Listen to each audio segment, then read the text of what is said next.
আমি স্যারকে বললাম, প্লিজ আপনি আমার সাথে এরকম কাজ করবেন না। আমি আপনার কোম্পানিতে চাকরি করতে এসেছি, অন্য কিছু করতে আসিনি। আর তাছাড়া আমি আপনার মেয়ের মতো, আপনার সাথে আমার কোনোভাবেই এসব হয় না। স্যার আমাকে বলল, আমার এখানে চাকরি করতে হলে আমার কথা মানতে হবে। আমাকে খুশি করতে পারলে তোমার টাকা পয়সার অভাব হবে না। স্যারের এই সব কথা শোনার পরেও আমি কোনোভাবেই রাজি হচ্ছিলাম না। তারপর স্যার আমার সাথে এমন কাজ করল, আমি বাধ্য হয়ে স্যারকে আমার সবকিছু বিলিয়ে দিলাম। স্যার আমার সাথে যা করল তা শুনলে বন্ধুরা তোমাদের দাঁড়িয়ে যাবে। তাহলে চলো বন্ধুরা গল্পটি শুরু করি, তবে গল্পটি শুরু করার আগে তোমাদের কাছে আমার বিশেষ অনুরোধ, তোমরা অবশ্যই সামিয়া ব্লগ চ্যানেলটি সাবস্ক্রাইব করে আমাকে সাপোর্ট করবে। আমার নাম নীলুফা আক্তার নীলু। পরিবারের সবাই নীলু নামে ডাকে। বয়স 21 বছর। আমার গ্রামের বাড়ি দৌলতপুর। মা বাবা সহ আমরা সবাই একসাথে ঢাকাতে থাকি। আমি যখন স্কুলে পড়তাম তখন আমার সৌন্দর্যের প্রেমে পড়ে শত শত ছেলে আমায় প্রতিদিন বিরক্ত করত। আমার সাথে প্রেম করতে চাইত, আমায় নিয়ে পার্কে ঘুরতে চাইত। কিন্তু আমি আমার গতিতে চলতাম। আমি এসবে কান দিতাম না, কারণ আমার বাবা একজন গরিব মানুষ। ঢাকায় আমরা যে বাসায় থাকি সেই বাসার নিচে আমার বাবা একটি মুদি দোকানের ব্যবসা করে। আমরা 3 বোন 2 ভাই। বুঝতেই পারছেন আমাদের বড় পরিবার। 2 ভাই ছোট ছোট এবং 2 বোন আমার ছোট। একজন পড়ে ক্লাস 7-এ আর একজন পড়ে ক্লাস 9-এ। ভাই বোনের মধ্যে আমি সবার বড়। বাবার আমাদের এত বড় পরিবার চালাতে অনেক হয়।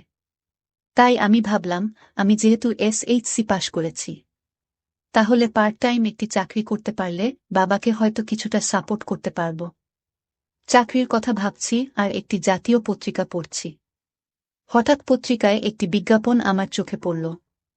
আর তাতে বড় বড় অক্ষরে লেখা রিসেপশনিস্ট আবশ্যক। বিজ্ঞাপনে লেখা ছিল একটি সুপ্রতিষ্ঠিত কোম্পানির জন্য একজন সুন্দরী, স্মার্ট, পরিশ্রমী, লাবণ্যময়ী, সুদর্শনা এবং আকর্ষণীয় বাচনভঙ্গি একজন মেয়ে রিসেপশনিস্ট প্রয়োজন। যোগ্যতা এইচএসসি পাস আর উচ্চতা 5 ফুট 4 ইঞ্চি হতে হবে।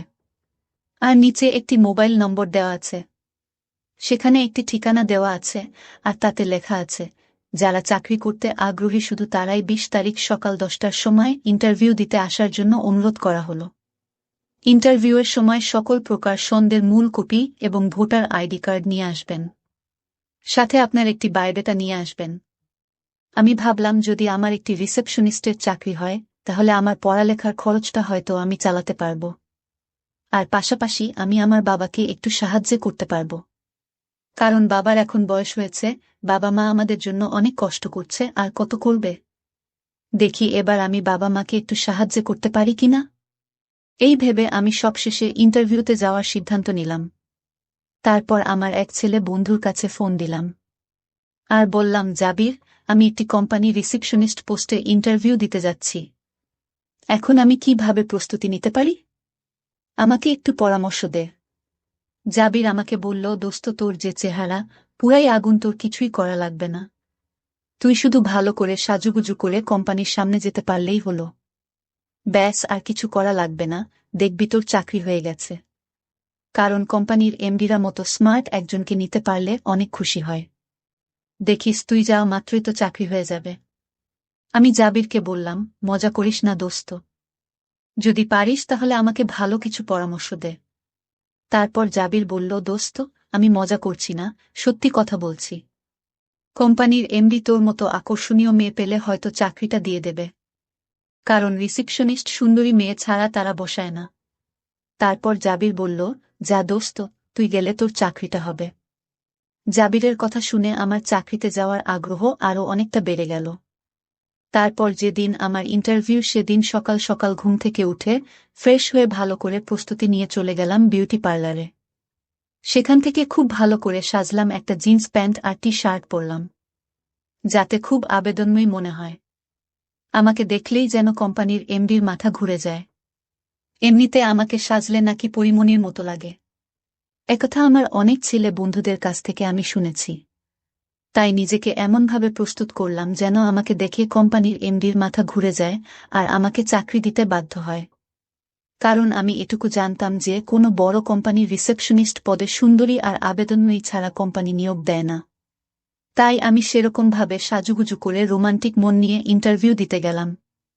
আমি কোম্পানির অফিসে ইন্টারভিউ দিতে গিয়ে ওয়েটিং রুমে বসে রইলাম। আর আমার সাথে আরও অনেকেই ইন্টারভিউ দিতে এসেছে। তারাও বেশ সাজুগুজু করে এসেছে, তবে আমার কাছে মনে হলো আমিই পারফেক্ট। জীবনের প্রথম ইন্টারভিউ, তাই নিজের কাছে অনেক ভয় লাগছে। তারপর শুরু হলো ইন্টারভিউ। আমার সিরিয়াল পড়ল 4 জনের পরে। 4 জনের পরে আমার ডাক দিল। আমি স্যারের রুমে প্রবেশ করে স্যারকে বললাম, may I come in sir? Sir বলল, ইয়েস কাম। তারপর আমি স্যারকে বললাম, স্যার আমি কি বসতে পারি? স্যার বলল, ইয়েস বসুন। কি নাম আপনার? আমি বললাম, স্যার আমার নাম নীলুফা আক্তার নীলু। তবে সবাই আমাকে নীলু বলেই ডাকে। স্যার বলল, বাহ, খুব সুন্দর নাম তোমার।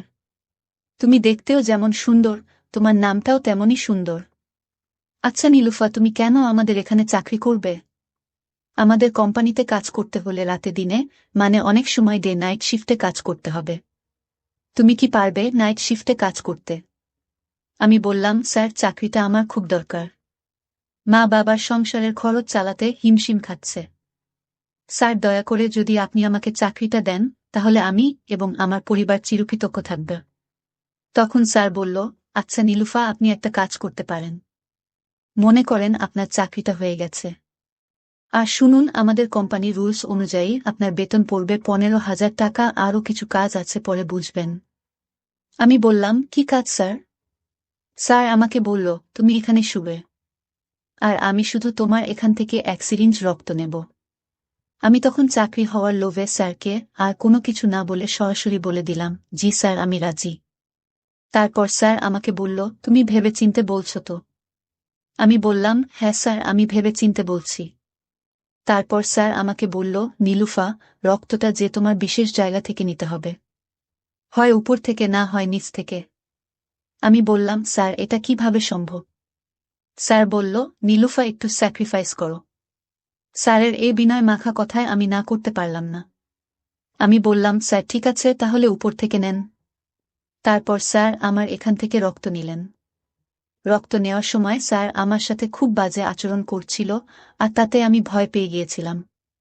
রক্ত নেওয়া শেষ হলে স্যার আমাকে বলল, নীলুফা, আপনি কাল থেকে আমাদের কোম্পানিতে জয়েন্ট করতে পারেন। এই নিন আপনার অ্যাপয়েন্টমেন্ট লেটার। আমি অ্যাপয়েন্টমেন্ট লেটার নিয়ে বাসায় চলে আসলাম। আমার চাকরির কথা শুনে মা বাবা এবং ভাই বোন সবাই খুশি হয়েছে। তারপর থেকে আমি নিয়মিত অফিসে চাকরি করছি। আমি চাকরি করা প্রায় 1 মাস হয়ে গেল। তারপর হঠাৎ এমডি স্যার আমাকে তার চেম্বারে ডাকল। আমি স্যারের রুমে গেলাম।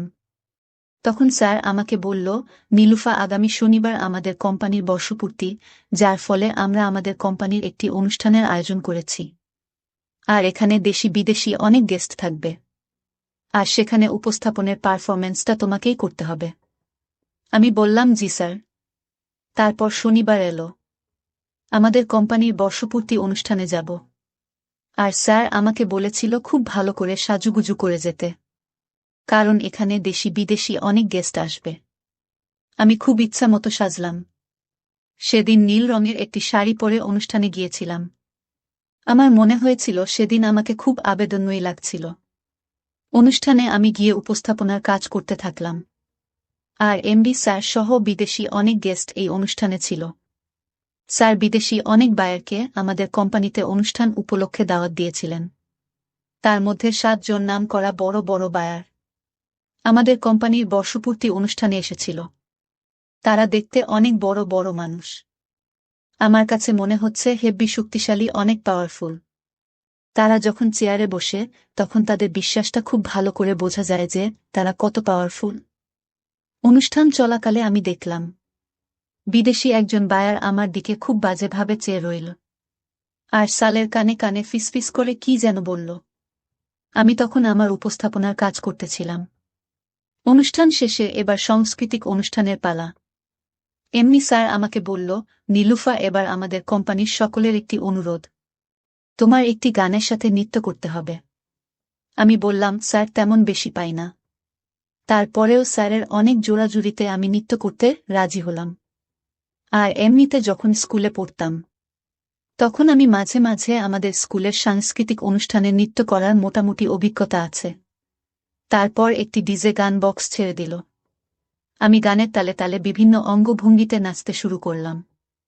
আমার নাচ দেখে বিদেশিরা লোলুপ দৃষ্টিতে চেয়ে রইল। তারপরেও আমি আমার মতো করে সকলকে আনন্দ দেওয়ার জন্য বিভিন্ন কৌশলে নাচতে শুরু করলাম। এভাবে আমাদের অনুষ্ঠান শেষ হল। অনুষ্ঠান শেষে এমডি স্যার আমাকে বলল, মিস নীলুফা, আজকে তোমার পারফরম্যান্স অনেক চমৎকার হয়েছে। তোমার নাচে বিদেশিরা অনেক খুশি হয়েছে। তবে তোমার সাথে আমার অনেক কথা আছে। তুমি ফ্রেশ হয়ে চেম্বারে আসো। একটু তাড়াতাড়ি চলে এসো, ঠিক আছে? আমি বললাম, জি স্যার। তারপর কিছুক্ষণ পর আমি এমনি স্যারের চেম্বারে গেলাম। স্যার আমাকে বলল, নীলুফা, তোমার সাথে আমার অনেক কথা আছে, কিন্তু কথাগুলো যে আমি কি করে বলি বুঝতে পারতেছি না। আবার তুমি যদি আমাকে ভুল বোঝ। আমি বললাম, স্যার, আপনার যে কোনো কথা আমাকে নির্দ্বিধায় বলেন, আমি কিছু মনে করব না। স্যার বলল, নীলুফা, তুমি তো জানো আমার কোম্পানির প্রায় ৮০% অর্ডার আসে বিদেশ থেকে, তাও আবার যারা আমার অতিথি প্রতি বছর তারাই আমার 50% অর্ডার দেয়। কিন্তু তাদের খাবার দাবার বাসস্থান আমি কোনো কিছুর কমতি দেই নাই। কিন্তু তারা এইবার আমার কাছে এমন একটি জিনিস দাবি করে বসেছে। এখন যে আমি কি করি নীলুফা, আমার মাথায় আসছে না। আমি বললাম, স্যার, তারা আপনার কাছে কি চায়? তারপর স্যার আমাকে বলল, নীলুফা, তারা চায় তুমি তাদেরকে একটু খুশি করো। আমি বললাম, স্যার, এসব আপনি কি বলছেন? এটা কিভাবে সম্ভব? আর তাছাড়া তাদের সাথে আমার যায় না। স্যার, দয়া করে আপনি আমার এত বড় ক্ষতি করবেন না। আমি কোনো দিন কারো সাথে এমন কাজ করি নাই। স্যার, আমাকে ক্ষমা করবেন। তখন স্যার বলল, দেখো নীলুফা, আমি কিন্তু ইচ্ছে করে তোমাকে এই প্রস্তাব দেইনি। আমার কোম্পানির 50% অর্ডার তোমার উপর নির্ভর করছে। আর তাদের দেশে তো এইসব ওপেন, যার কারণে তারা তোমাকে দেখে চেয়ে বসেছে। এখন তুমি তাদের প্রস্তাবে যদি রাজি না হও, তাহলে তারা আমার সকল অর্ডার বাতিল করে দেবে। আমার কোম্পানির বিরাট লস হয়ে যাবে। নীলুফা, আমি তোমার কাছে হাত জোর করে বলছি, তুমি দয়া করে আমার কোম্পানি রক্ষা করো, বিনিময়ে তুমি যা চাও আমি তাই দিব। স্যার বলল, দেখো নীলুফা, এমন সুযোগ জীবনে হয়তো তুমি আর পাবে না। নীলুফা, তুমি ৭ দিন ৭ জনকে সময় দেবে। আমি তোমাকে এর বিনিময়ে ৭ লক্ষ টাকা দিব। আমি বললাম, স্যার, ৭ লক্ষ? স্যারের মুখে ৭ লক্ষ টাকার কথা শুনে আমি কি করব বুঝতে পারছি না। একদিকে ১৫,০০০ টাকা প্লাস চাকরি, আর একদিকে বাবার অভাব অনটনের সংসার, আর অপরদিকে জীবনের শ্রেষ্ঠ সম্পদ যত। কি করে বুঝতে পারছি না। আমি স্যারকে বললাম, স্যার, আমাকে ১ ঘন্টা সময় দিন। আমি একটু ভাবি, আর ভাবতে ভাবতে এমনিতেই মায়ের ফোন এলো। মা বলল, নীলুফা, তো বাবার শরীর খুব খারাপ। আমরা তো বাবাকে হাসপাতালে নিয়ে এসেছি। এখন ডাক্তার বলেছে অপারেশন লাগবে, আর অপারেশনের খরচ হবে ৫ লাখ টাকা। নীলুফা মা, এখন আমরা কি করি? তুই তাড়াতাড়ি একটু হাসপাতালে আয়। মায়ের ফোন পেয়ে মনটা ভেঙে গেল। আমি খুব দ্রুত এবং বিস্তারে এখানে গেলাম। আমি স্যারকে বললাম, স্যার, আমি আপনার প্রস্তাবে রাজি। এখন আপনি দয়া করে আমাকে ৫ লক্ষ টাকা দিন, বাকিটা পরে নেব। এমনি স্যার বলল, কি বলো নীলুফা, তুমি এখন এত টাকা দিয়ে কি করবে? আমি বললাম, স্যার, আমার বাবা হাসপাতালে ভর্তি। অপারেশনের জন্য টাকা লাগবে। তারপর স্যার আমাকে বলল, কি বলো নীলুফা, তোমার বাবা হাসপাতালে ভর্তি? চলো, তোমার বাবাকে আমিও দেখতে যাব, আর তোমার বাবার অপারেশনের টাকা আমি পেড করে দিচ্ছি। হাসপাতাল থেকে আসার পর স্যার আমাকে বলল, নীলুফা, তোমার জন্য আজকে আমাদের একজন সম্মানিত সুইজারল্যান্ডের গেস্ট অপেক্ষা করছে। আমি জানি এখন তোমার মন খারাপ, তারপরেও তাদেরকে খুশি করা তোমার উপর বাধ্যতামূলক। প্লিজ নীলুফা, একটু কনসিডার করো। তারপর স্যার আমাকে একটি রুমে নিয়ে গেলেন, যেখানে মিস্টার এলডেন্ট আমার জন্য অপেক্ষা করছে। আমি গিয়ে দেখি মিস্টার এলডেন্ট সেখানে বসে বসে আমার জন্য অপেক্ষা করছে, আর বিদেশি পানি পান করছে। আমাকে দেখে মিস্টার এলডেন্ট খুব খুশি হল। তারপর মিস্টার এলডেন্ট কি যেন বিদেশি পাওয়ারফুল শারাব আমাকে পান করালো। আমি তা খেলাম। অনেক টেস্ট খাওয়ার পর দেখি আমার খুব এনার্জি মনে হচ্ছে এরকম ১০ এলডেন্টকে আমি কন্ট্রোল করতে পারব। তারপর শেরমান শুরু করল। সে এতটাই রোম্যান্টিক যে এতদিন শুধু বিদেশিদের কথা শুনতাম। আজ নিজে উপভোগ করার সুযোগ পেলাম তাদের সাথে রোমান্স করে আনন্দ করে ফুর্তি করার। তারপর আমরা প্রায় অনেকক্ষণ আনন্দ ফুর্তি নাচ গান করলাম। এতদিন শুধু মানুষের নিকট শুনতাম যে বিদেশিরা আনন্দ ফুর্তিতে খুবই এক্সপার্ট, আর আজকে তা বাস্তবে বুঝলাম। তাদের সাথে আনন্দ ফুর্তি করে এতটুকুই বুঝলাম যে তারা যখন আক্রমণ করে তখন খুবই ভয়ানক হয়ে যায়, যা খুব কম সংখ্যক মানুষই সহ্য করতে পারে। এইভাবে 7টি দিন 7 জনের সাথে পার হল। 7টি দিনেই ছিল আমার কাছে স্মরণীয়। যদিও আমার প্রথম খুব খারাপ লাগছিল, কিন্তু কিছুক্ষণ পরেই আমি শান্তি পেয়েছিলাম। আসলে সত্যি কথা বলতে তারা অনেক পারে, তারা অনেক পাওয়ারফুল বটে।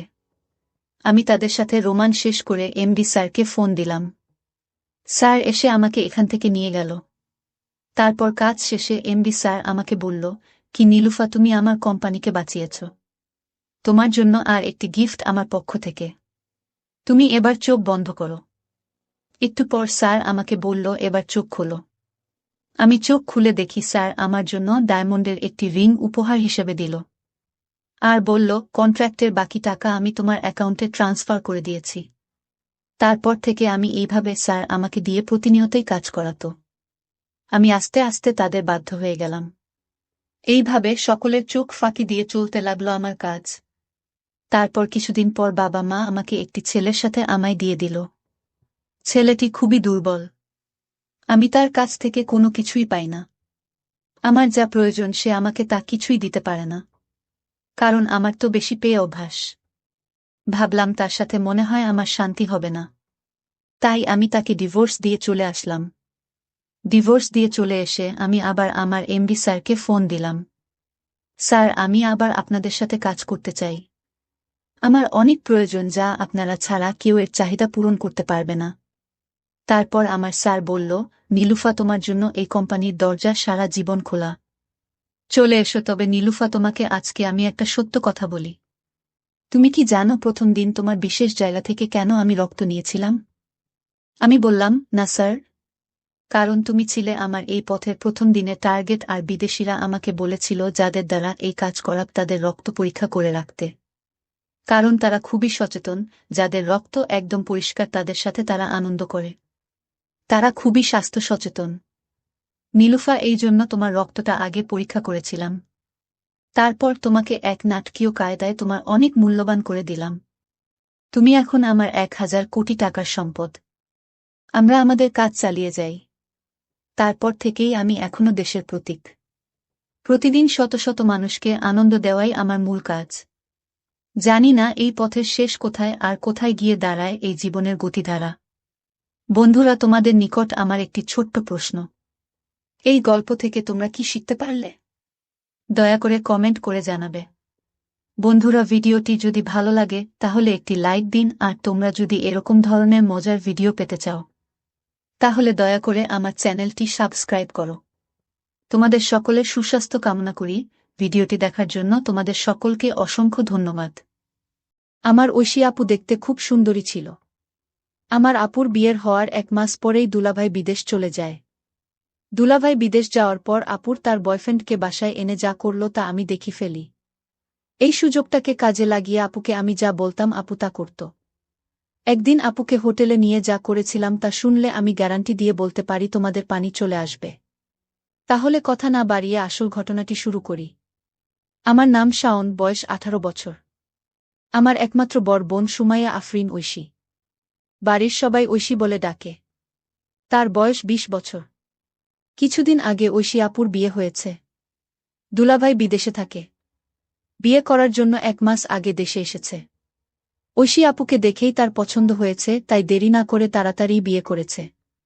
আমাদের অর্থনৈতিক অবস্থা খুব বেশি ভালো না। বাবা একটা ছোট কোম্পানিতে চাকরি করেন। ঢাকা শহরে থাকা খাওয়ার খরচ সামলানো কঠিন। তাই দুলাভাই এর মতো একটা ভালো ছেলেকে পেয়ে বাবা আর মা কোনো দেরি করতে চায়নি। ঐশী আপু বিয়েতে খুব খুশি ছিল। কিন্তু দেখতে দেখতে 2 মাস পার হয়ে গেল। আর দুলাভাই এর বিদেশ যাওয়ার সময় হয়ে গেল। বিয়ের 2 মাসের মধ্যেই স্বামী বিদেশে চলে যাবে, তাই ঐশী আপু ভীষণভাবে ভেঙে পড়ল। তাই দুলাভাই সিদ্ধান্ত নিল যে 1 বছর পরেই দুলাভাই দেশে ফিরে আসবে, আর এই 1 বছর ঐশী আপু তার বাপের বাড়িতেই থাকবে। দুলাভাই এর বাড়ি টাঙ্গাইল জেলাতে। তাই বিদেশে যাওয়ার 1 সপ্তাহ আগেই ঐশী আপুকে সাথে নিয়ে ঢাকাতে আমাদের বাসায় চলে আসলো। ঐশী আপু আর দুলাভাই আসাতে মা বাবা আমরা সবাই খুব খুশি হলাম। দুলাভাই আর ঐশী আপুর সাথে আমি খুব আনন্দের সাথে সময় কাটাতে লাগলাম। দুলাভাই এর বিদেশে যাওয়ার দিন চলে আসলো। দুলাভাই যেদিন বিদেশে যাবে তার আগের রাতে আমার ঘুম ভেঙে গেল। আমি পানি খাওয়ার জন্য আমার রুম থেকে বাহিরে এসে ডাইনিং-এ এসেছি। বাইরে প্রচণ্ড গরমের তাপদাহ।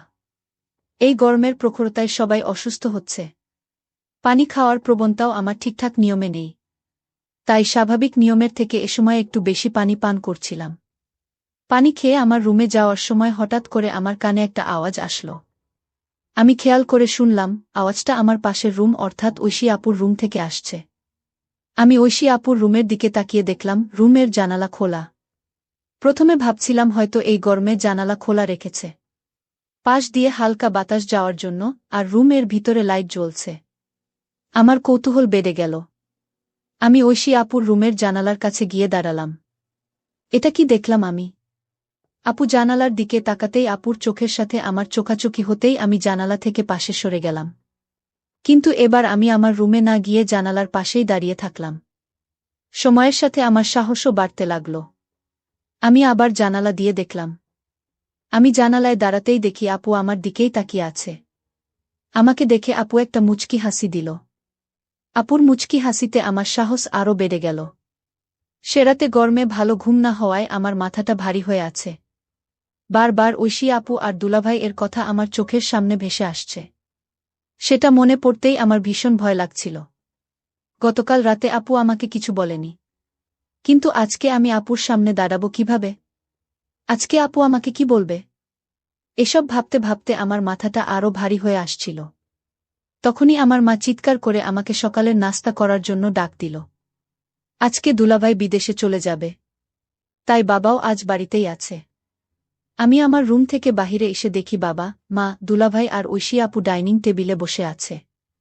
আমি মাথা নিচু করে এগিয়ে গিয়ে নাস্তা করতে বললাম।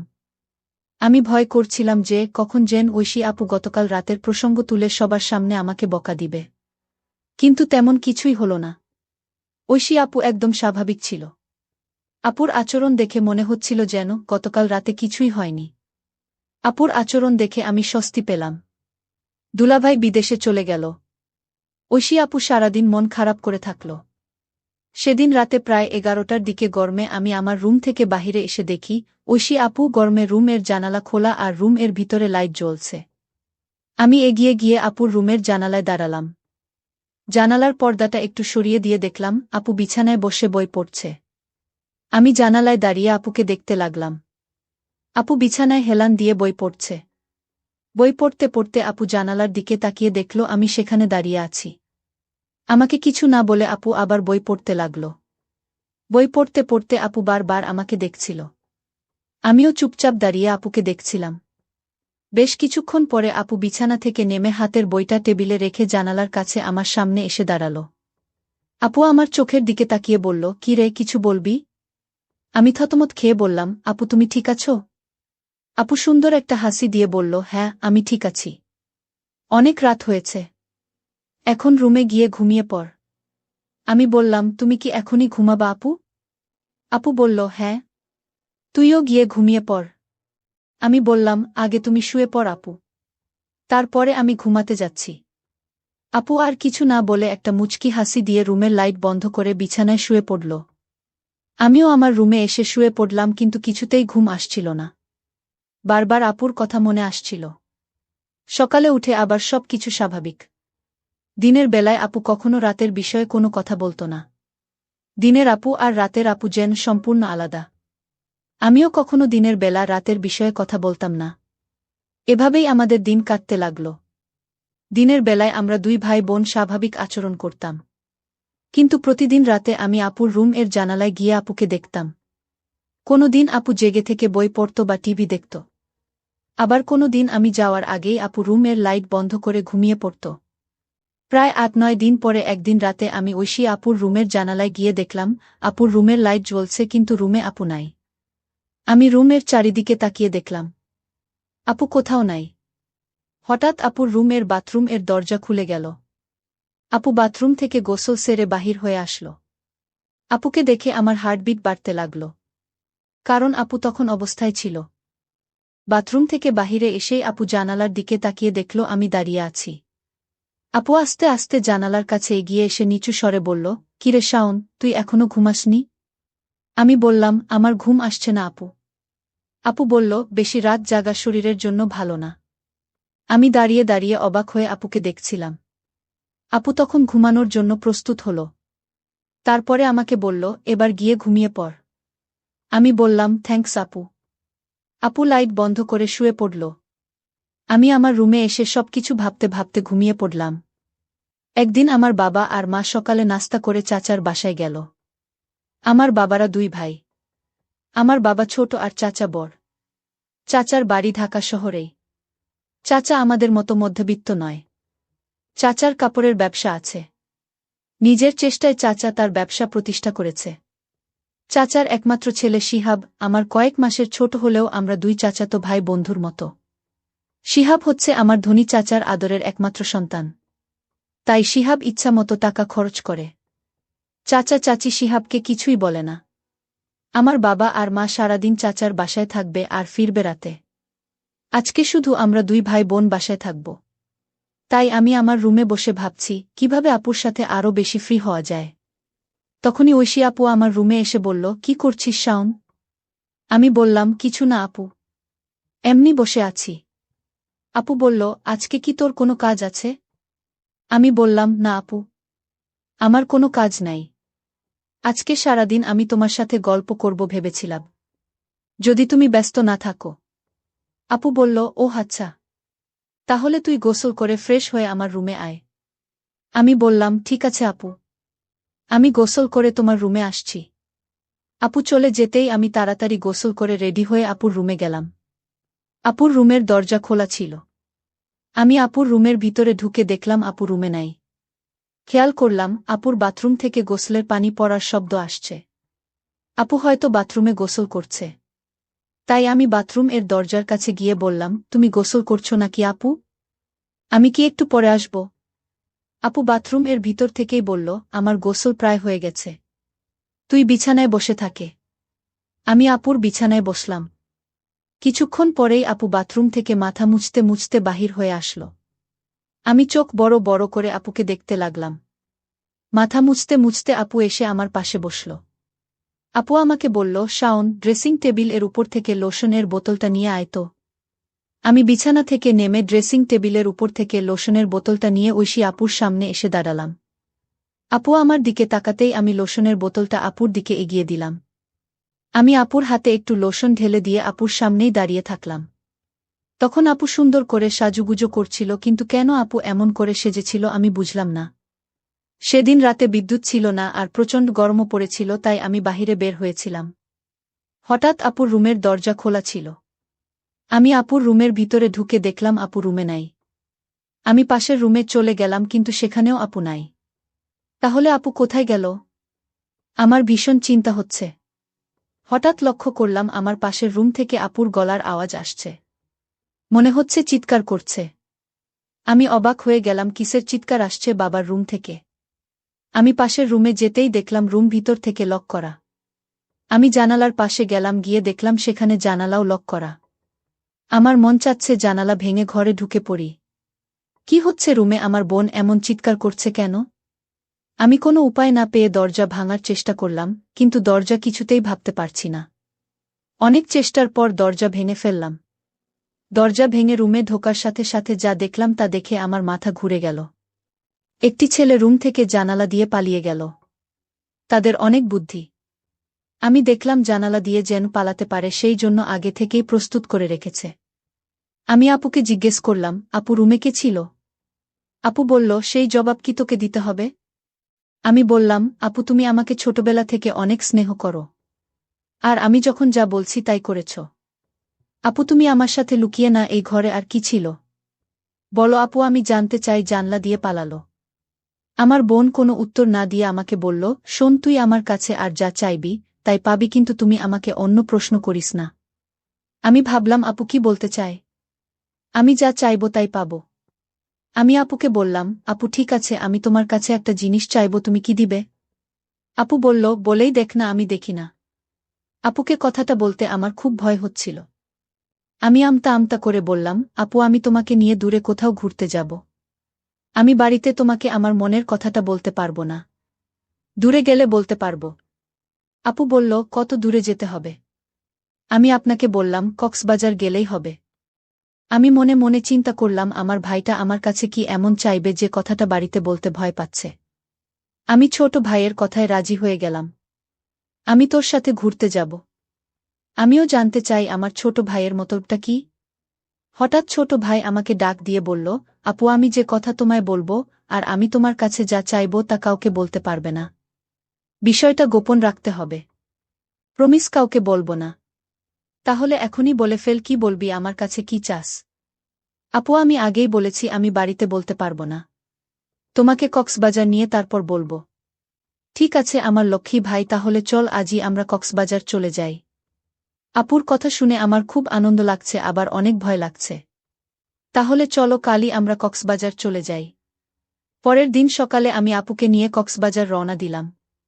আমরা সকাল ৮টায় বাড়ি থেকে কক্সবাজারের উদ্দেশ্যে নিয়ে রওনা দিলাম। আমরা প্রায় রাত ৯টায় কক্সবাজার গিয়ে পৌঁছালাম। সারাদিন গাড়ির জার্নিতে শরীরটা আমার অনেক ক্লান্ত হয়ে গেছে। আমার চোখের পাতা কিছুতেই খোলা রাখতে পারেনি। আমি ঘুমিয়ে পড়লাম। মানে আমার আপু ঘুমিয়ে গেল। আমি আপনাকে বললাম, আপু কিছু খাবে না? আমি বাহির থেকে খাবার নিয়ে আসি।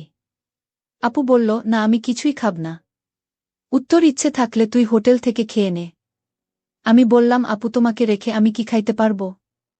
আপু বলল, ডিস্টার্ব করিস না, আমি ঘুমাব, তুই যা পারিস না করে। বেন বেন করিস না, কাল কথা হবে, এখন ঘুমা। আপুকে ঘুমের মধ্যে অনেক সুন্দর লাগছিল। আমিও ক্লান্ত শরীর নিয়ে ঘুমিয়ে পড়লাম। পরের দিন সকালে ঘুম থেকে উঠে আমরা সমুদ্র সেকতে ঘুরতে গেলাম।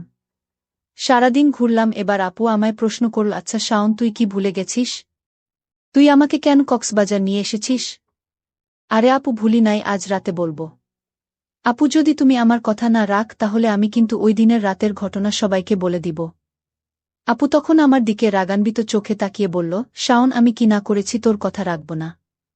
তারপর সন্ধ্যা হয়ে আসছে। আমি আপুকে বললাম, আপু চলো হোটেলে যাই। রাতের খাবার হোটেলে খেয়ে তারপর আজ আমরা হোটেলেই থাকব।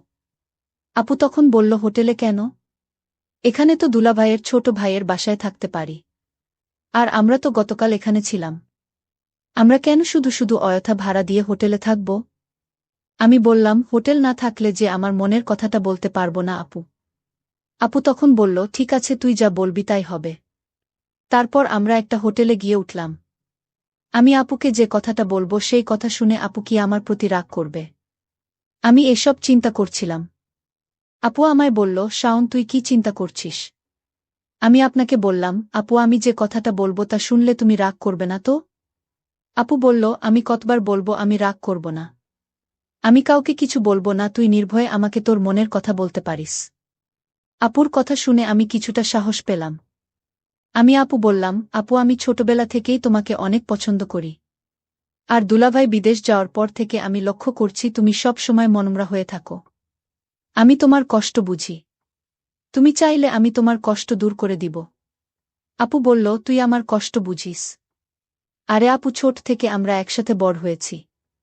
আমি তোমার মনের কথা না বুঝবে কি বুঝবে? আমি জানি তোমার ভিতর কিসের অভাব কাজ করছে। ছোট ভাইয়ের কথা শুনে আমি কিছুটা আশ্চর্য হলাম। বলে কি সে আমার মনের খবর সব জানে? আচ্ছা বেশি কথা না বলে তুই বল আমার কাছে কি চাস?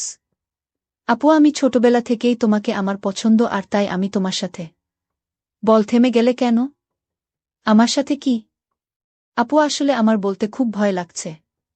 আরে বাবা এত ভয় করলে কি চলবে? কি বলতে চাস বলে ফেলে। আপু ওই দিন রুম থেকে যে একটা ছেলে পালিয়ে গেছিল সে কি ছিল আপু? আরে ও হচ্ছে আমার স্কুল ফ্রেন্ডস। তার সাথে তুমি কি করছিলে আপু? আপু বলল, আমি বলতে পারবো না। তুই কি বোকা, কিছুই বুঝিস না? আমি কি করছিলাম তা কি আমার মুখ থেকে শুনতে হবে? হুম আপু তোমার মুখ থেকে শুনতে চাই। তুমি বললে আমি অনেক খুশি হব আপু। আরে পাগল ছেলে, সেটা কি বলা যায়? সেটা তো বুঝে নিতে হবে। আমি বুঝেছি আপু। তাহলে তো হলোই। আপু আমি যা মনে মনে বুঝে নিলাম তা আমি করতে চাই। ঠিক আছে, আজ আর কোনো কথা নয়, যা হবার কাল হবে। আপুকে বললাম, আপু কাল হবে তো? আমার কথা রাখবে তো? আমি বললাম, আমি কি তোর সাথে মিথ্যা কথা বলেছি? আমারে কি তোর বিশ্বাস হয় না? যদি বিশ্বাস থাকে তাহলে এখন ঘুম, কাল সব হবে। প্রিয় দর্শক বন্ধুরা, আজ অনেক রাত হয়ে যাওয়ার কারণে গল্পটি শেষ করতে পারলাম না। তাই এ গল্পের বাকি অংশ আগামীকাল সামিয়া ব্লগে আপলোড দেওয়া হবে। সেই পর্যন্ত সবাই ভালো থাকবেন। আমি যখন ঘুম ঘুম চোখে আধ ঘুম অবস্থায় শুয়েছিলাম, তখন হঠাৎ করে লক্ষ্য করলাম কেউ যেন আমার সাথে খারাপ কিছু করার চেষ্টা করছে। তারপরেও আমি ঘুমের ভান করে শুয়ে রইলাম আর মনে মনে ভাবতে লাগলাম, দেখি লোকটি আমার সাথে কি করে। একটু পরেই আমি লক্ষ্য করলাম যে লোকটি আমার সবকিছু তুলে নেওয়ার চেষ্টা করছে। আমার কাছ থেকে আমার সম্পদ, আমার মান সম্মান কেড়ে নেওয়ার চেষ্টা করছে। আমি ভয়ে হতভম্ব হয়ে গেলাম, কারণ আমার বয়স মাত্র 14 বছর। এছাড়াও অন্ধকার রাত আমার সাথে এরকম ধরনের অদ্ভুত আচরণ করছে। ভয়ে আমার ভিতরটা কেঁপে উঠছিল। যখন লোকটি আমার ওখানে তার বিশাল বড় দিল, তখন আমি আর সহ্য করতে পারলাম না। আমি অনেক কষ্টে তাকে ধাক্কা দিয়ে ফেলে দিয়ে খুব তাড়াতাড়ি লাইটটা অন করি। তারপর লাইট অন করে আমি দেখতে পেলাম আমার মামা আমার সাথে। তারপর আমি কান্না করতে করতে বললাম, মামা আপনি কেন আমার সাথে এমন করলেন? আমি মামিকে সব বলে দিব। তখন মামা বলল, তোর মামি সব জানে, আর তোর মামি আমাকে খুশি করতে পারে না, কারণ সে অসুস্থ। এই বলে মামা আমাকে আবার শুরু করল। বন্ধুরা, সম্পূর্ণ গল্পটা শুনলে আমি শিওর বলতে পারি তোমার পানি চলে আসবে। তাই তোমাদের পায়ে ধরে বলি, প্লিজ অন্তত আজকের গল্পটি শেষ পর্যন্ত শুনো। তাহলে আর কথা না বাড়িয়ে পুরো ঘটনাটা তোমাদের বলি। বন্ধুরা, আমার নাম ইসরাত জাহান নীলা। বাড়ির সবাই আমাকে নীলা নামে ডাকে। আমার বাড়ি কুমিল্লাতে। এখন আমার বয়স 21 বছর। আমি আজকে তোমাদেরকে যে গল্পটি বলবো, তখন আমার বয়স ছিল মাত্র 14 বছর।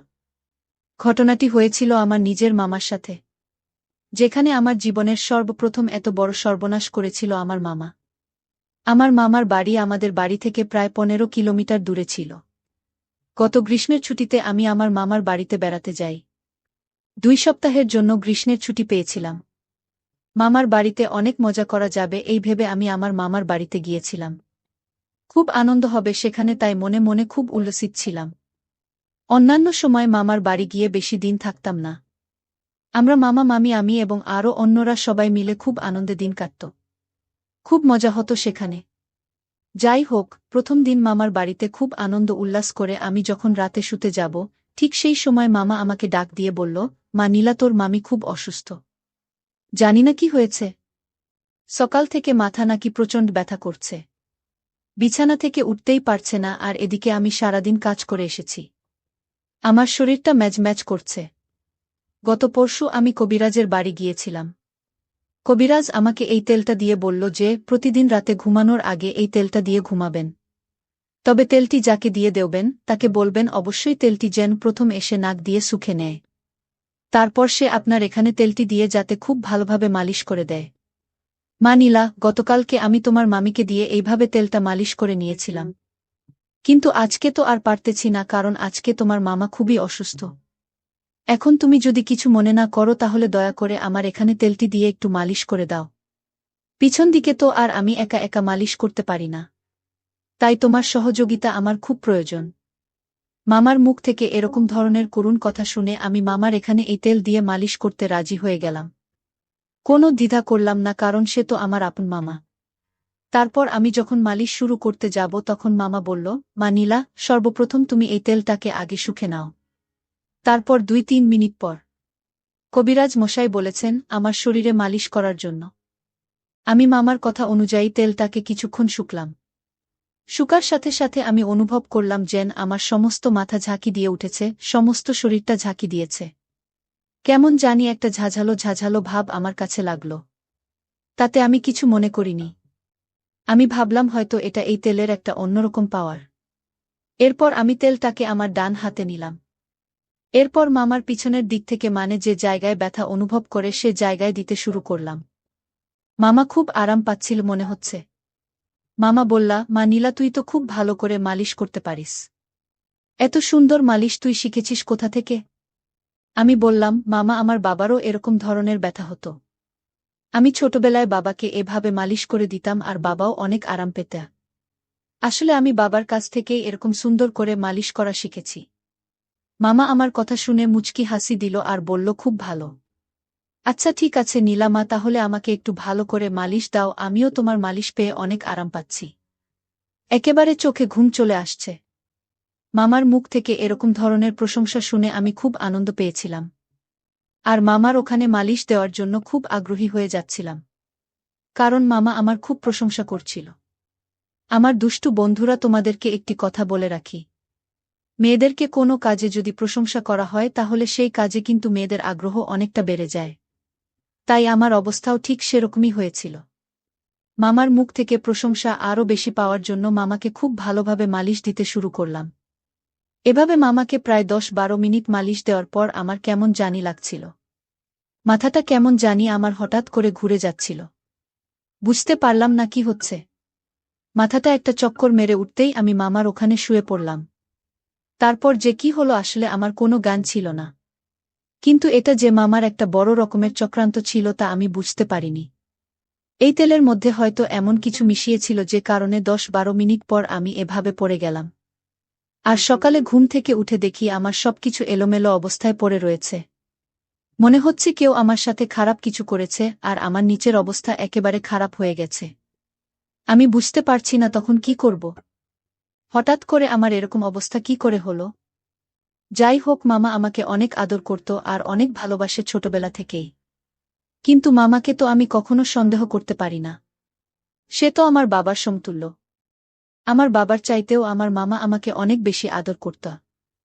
আর সবচেয়ে বড় কথা হলো, আমি যখন মামাকে তেল দিতে গিয়েছিলাম, মানে মালিশ করতে গিয়েছিলাম, তখন আমার মনে হচ্ছিল আমি মামাকে মালিশ দিচ্ছি, কিন্তু সকালে ঘুম থেকে উঠে দেখি আমি আমার রুমে শুয়ে আছি। আর মামা মামার রুমে শুয়ে আছে।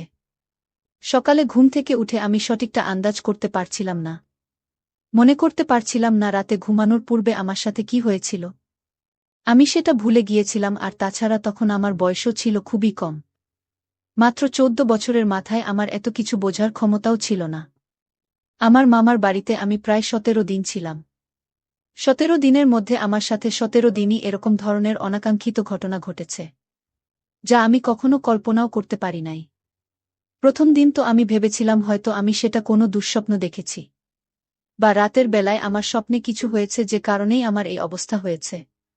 কিন্তু দ্বিতীয় দিনেও আমি দেখলাম আমার একই অবস্থা। আর আস্তে আস্তে মামির শরীর আরও অসুস্থ হয়ে পড়ল। কিন্তু প্রতিদিনই মামা আমাকে দিয়ে এভাবে প্রথমে মালিশ করানোর নামে এই তেল নাকে শুকাতেন। তারপর কিছুক্ষণ পরে আমি জ্ঞান হারিয়ে ফেলতাম আর কিছুই বুঝতে পারতাম না। তারপর আমার সাথে অদ্ভুত ধরনের কিছু হতো। আমি সকালে কিছু বলতে পারতাম না, মনে করতে পারতাম না। শুধু এটুকুই বুঝতে পারতাম যে রাতে কেউ আমার সাথে খুব বাজে আচরণ করেছে, তা আমার এলোমেলো অবস্থা দেখে খুব ভালোভাবে বোঝা যাচ্ছে। মামার বাড়িতে বেড়াতে যাওয়ার প্রায় ৮-১০ দিন হয়ে গেল। প্রতিদিন আমি এভাবে মামাকে তেল মালিশ করতে যাই, তারপর আমার জ্ঞান চলে যায়। তারপর আমার সাথে কি হয় আমি কিছুই বুঝতে পারি না। বিষয়টা নিয়ে আমি খুব চিন্তায় পড়ে গেলাম। কি করা যায়? আর তখন তো আমি খুব ছোট ছিলাম। প্রতিদিন সকালে ঘুম থেকে উঠে দেখি আমার অবস্থা একেবারে খারাপ। আমার সব কিছু এলোমেলো হয়ে আছে। মনে হচ্ছে কেউ আমার সাথে খুব বাজে আচরণ করে। প্রতিদিন কি আমার সাথে এরকম ধরনের বাজে আচরণ করে? আমি কিছুই বুঝতে পারছিলাম না। কি করব ভেবে কোনো কিছু পাচ্ছিলাম না। হঠাৎ করে আমার মাথায় একটি বুদ্ধি আসলো। আজকে আমি দেখব কে আমার সাথে এরকম করে।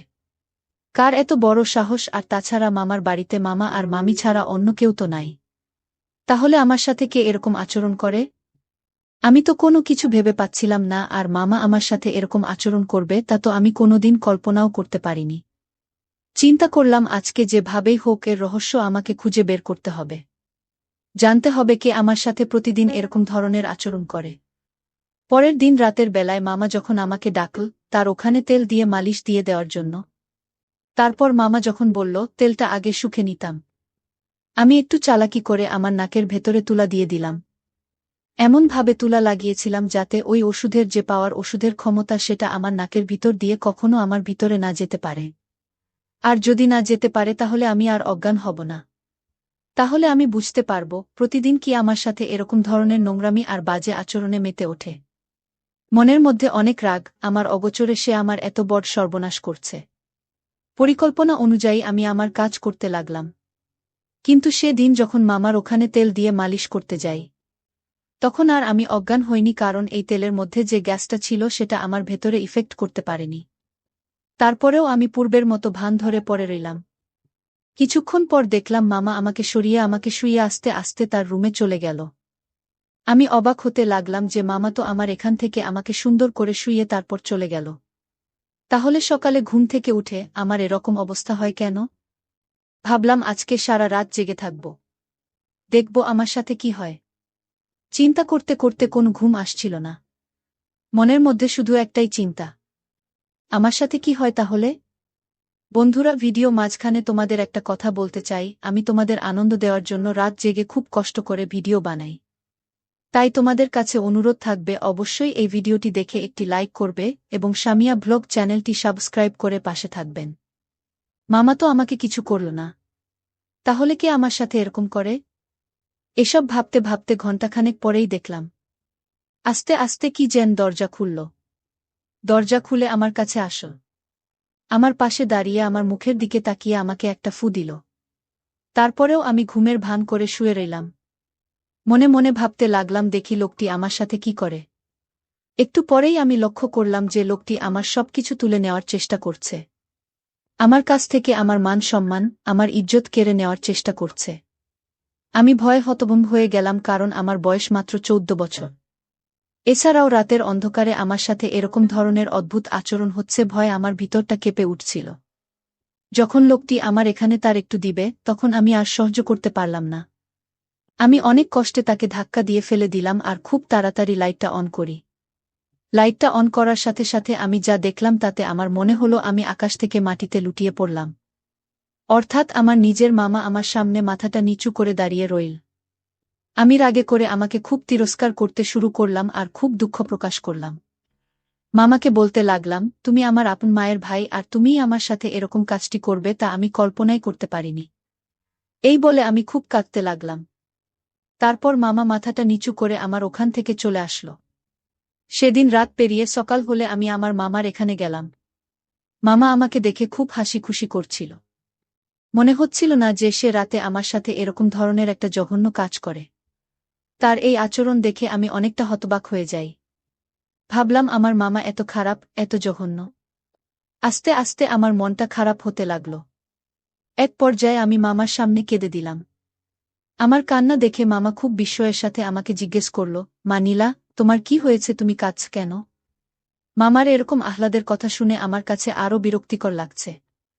এক পর্যায়ে আমি মামাকে বলতে বাধ্য হলাম যে মামা, তোমার বাহিরে এক রূপ আর ভিতরে আরেক রূপ। তুমি আমার সাথে যা করেছ তা কোনোভাবে মেনে নেওয়া সম্ভব না। আমার কথা শুনে মামা খুব অবাক হয়ে গেল আর বলল, মা নীলা, এসব তুমি কি বলছ? আমি তোমার সাথে কি করেছি? তুমি আমার মেয়ের মতো, আমি তোমাকে মেয়ের মতো ভালোবাসি। আর তুমি আমার সাথে এভাবে কথা বলছো কেন? তখন আমি বললাম, আমি যখন ঘুমিয়েছিলাম তুমি রাতে আমার সাথে জঘন্য আচরণ করনি।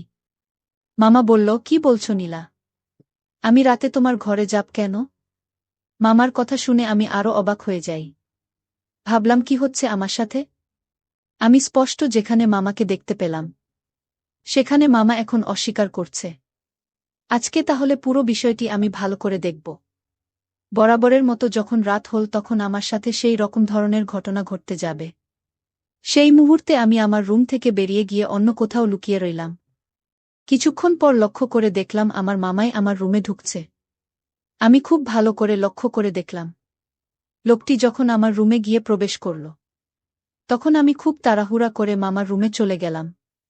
মামা রুমে চলে গিয়ে দেখি মামা তার রুমে ঘুমিয়ে আছে। তখন আমার মনের ভিতর অনেকটা ভয় কাজ করছিল। ভাবলাম আমাকে আমি নিজের চোখে দেখে আসলাম, আর মামা তার রুমে ঘুমিয়ে আছে, তাহলে সেই লোকটিকে দেখতে তো হুবহু আমার মামার মতোই দেখা যায়। ঘটনাটি দেখে আমি খুব ভয় পেয়ে গেলাম। ভয় পেয়ে আমার মামাকে ঘুম থেকে গিয়ে ডেকে তুললাম আর পুরো ঘটনাটি আমাকে বিস্তারিত বললাম। তারপর মা বলল, মা নীলা, এই জন্য তুই আমার সাথে এরকম ধরনের আচরণ করতি, তাই না? আমি বললাম, হ্যাঁ মামা। মামা সম্পূর্ণ বিষয়টি বুঝতে পারল। বোঝার পর মামা বলল, আগামীকালকে আমি তোমাকে কবিরাজ বাবার কাছে নিয়ে যাব। হয়তো তোমার সাথে কোনো অপশক্তি রাত্রে বসবাস করে। তোমার সাথে আমার রূপ ধরে জঘন্যতম কাজ করে। আর এই অপশক্তি তোমার ক্ষতি করার চেষ্টা করছে। পরের দিন সকালে মামা এক কবিরাজ বাবার কাছে আমাকে নিয়ে গেল। কবিরাজ বাবা আমাকে খুব ভালো করে পরীক্ষা করে দেখল। তারপর আমার মামা বলল, তোমার ভাগ্নের সাথে এক দুষ্টু জিন বসবাস করে এবং প্রতিদিন রাতে তার সাথে খুব বাজে আচরণ করে। আর সবচেয়ে মজার ব্যাপার হলো, তোমার ভাগ্নের সাথে এই ঘটনাটি ঘটায় তোমার রূপ ধরে। তারপর কবিরাজ বাবার কথা শুনে আমি অবাক হয়ে গেলাম। তারপর মামা বলল, কবিরাজ বাবা আমাদের এখন করণীয় কি? তারপর কবিরাজ বাবা বলল, তুমি কোনো চিন্তা করো না। আমি 7 দিন চিকিৎসা করে তাকে ভালো করে ফেলতে পারব। তুমি তোমার ভাগ্নিকে 7 দিন ফজরের নামাজের পরপরই অন্ধকার থাকা অবস্থায় আমার কাছে নিয়ে আসবে। তারপর পুরো 7 দিন চিকিৎসা করার পর আমার মধ্যে আর এরকম ধরনের কোনো কিছু লক্ষণ আমি দেখতে পাইনি। মনে হচ্ছিল যেন আমি পরিপূর্ণ সুস্থ হয়ে গিয়েছিলাম। কবিরাজ বাবা আমাকে একটি তাবিজ দিয়েছিল, তাবিজটি অনেক শক্তিশালী ছিল বটে। যতক্ষণ এই তাবিজ ছিল ততক্ষণ আমার মধ্যে কোনো অপশক্তি আর কাজ করতে পারিনি। বন্ধুরা, তোমাদের দোয়ায় এখন আমি পুরোপুরি সুস্থ, এখন আমি খুব ভালো আছি। পরিশেষে বন্ধুরা, আমি তোমাদেরকে বলবো, পৃথিবীতে হয়তো এরকম কিছু অদ্ভুত ব্যাপার আছে, যে ব্যাপারগুলো ডাক্তার বা অন্য কোনো চিকিৎসায় তাদের কিছুই করতে পারে না। এরা এক ধরনের অপশক্তি, হয়তো এটাও বিধাতার কোনো এক সৃষ্টি, যা কোনো না কোনো কারণে মানুষের ক্ষতি করার চেষ্টা করে। অনেক সময় আমরা হয়তো এসব বিষয়কে তুচ্ছতাচ্ছিল্য মনে করে এড়িয়ে চলি, কিন্তু বাস্তবতা যে কখন কার জীবনে কোনটা সত্য হয়ে দাঁড়ায় তা কখনো বোঝা যায় না। আমাদের প্রত্যেকটি মানুষেরই উচিত প্রত্যেকটি ছোটখাটো বিষয়ে সিরিয়াস ভেবে নেওয়া। তাহলে হয়তো আমাদের জীবনে এরকম ধরনের অপ্রত্যাশিত ঘটনা থেকে বেঁচে থাকা সম্ভব। বন্ধুরা, আজকে এই পর্যন্তই। আবারও আসব তোমাদের মধ্যে নতুন কোনো ভিডিও নিয়ে।